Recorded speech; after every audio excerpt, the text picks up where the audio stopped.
Bonjour à tous. Aujourd'hui, nous parlons de Sainte Marie, Mère de Dieu. N'oubliez pas d'aimer et de vous abonner. Merci. Lecture du livre des Nombres. Le Seigneur parla à Moïse. Il dit : Parle à Aaron et à ses fils. Tu leur diras : Voici en quels termes vous bénirez les fils d'Israël. Que le Seigneur te bénisse et te garde. Que le Seigneur fasse briller sur toi son visage, qu'il te prenne en grâce.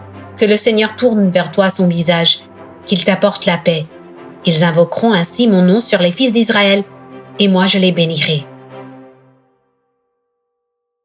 Que Dieu nous prenne en grâce et qu'il nous bénisse. Que Dieu nous prenne en grâce et nous bénisse.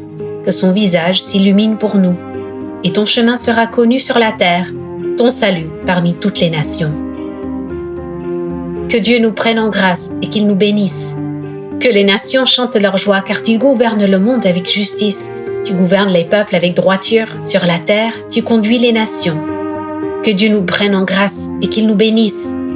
Que les peuples Dieu te rendent grâce, qu'ils te rendent grâce tous ensemble. Que Dieu nous bénisse et que la terre tout entière l'adore. Que Dieu nous prenne en grâce et qu'il nous bénisse. Lecture de la lettre de Saint Paul apôtre aux Galates. Frères, lorsqu'est venue la plénitude des temps, Dieu a envoyé son Fils, né d'une femme et soumis à la loi de Moïse, afin de racheter ceux qui étaient soumis à la loi, et pour que nous soyons adoptés comme fils. Voici la preuve que vous êtes des fils.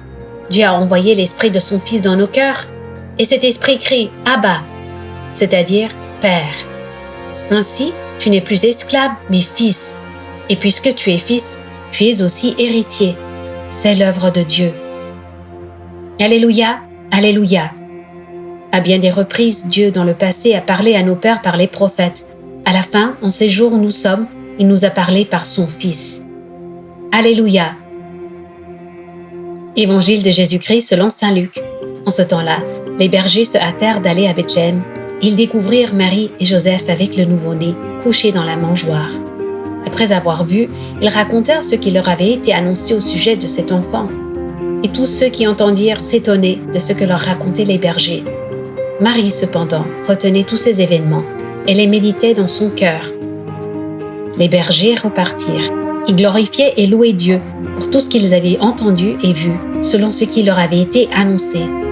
Quand fut arrivé le 8e jour, celui de la circoncision, l'enfant reçut le nom de Jésus, le nom que l'ange lui avait donné avant sa conception. C'est la solennité de Sainte Marie, Mère de Dieu. Marie est la Mère de Dieu parce qu'elle est la mère de Jésus, et Jésus est Dieu. Cela peut sembler évident, mais en réalité, cela met en évidence les identités étonnantes du Christ et de Marie. Jésus est complètement Dieu et complètement humain. Jésus était Dieu avant même sa naissance à Bethléem. Il a toujours existé dans le cadre de la Trinité. Christ, le Messie, a choisi de venir au monde comme un petit bébé au lieu d'être un roi. En choisissant d'être humain, il a également choisi d'éprouver de la douleur et de la souffrance. Sa souffrance et sa mort sont essentielles à notre salut. Dieu a choisi Marie pour être sa mère, et par sa grâce, elle est restée sans péché. Elle a accepté la mission de Mère de Dieu, et c'est une mission que personne d'autre n'aura. Personne d'autre ne connaîtra Jésus comme elle le fait. Nous lui demandons de prier Dieu pour nous, car sa relation avec Jésus est unique. Elle est un mystère, tout comme le Christ est un mystère. Dans notre deuxième lecture, Paul résume ce mystère. Lorsqu'est venue la plénitude des temps, Dieu a envoyé son Fils né d'une femme et soumis à la loi de Moïse, afin de racheter ceux qui étaient soumis à la loi, et pour que nous soyons adoptés comme fils. Dieu nous aime de manière extravagante, plus que nous ne pourrions jamais mériter ou comprendre. Voici donc une résolution de nouvel an pour toi. Rappelle-toi, tu es tellement aimé. N'oubliez pas d'aimer et de vous abonner. Vous pouvez également soutenir Catholic Kids Media sur Venmo ou Patreon en utilisant les liens dans la description. Merci d'avoir regardé.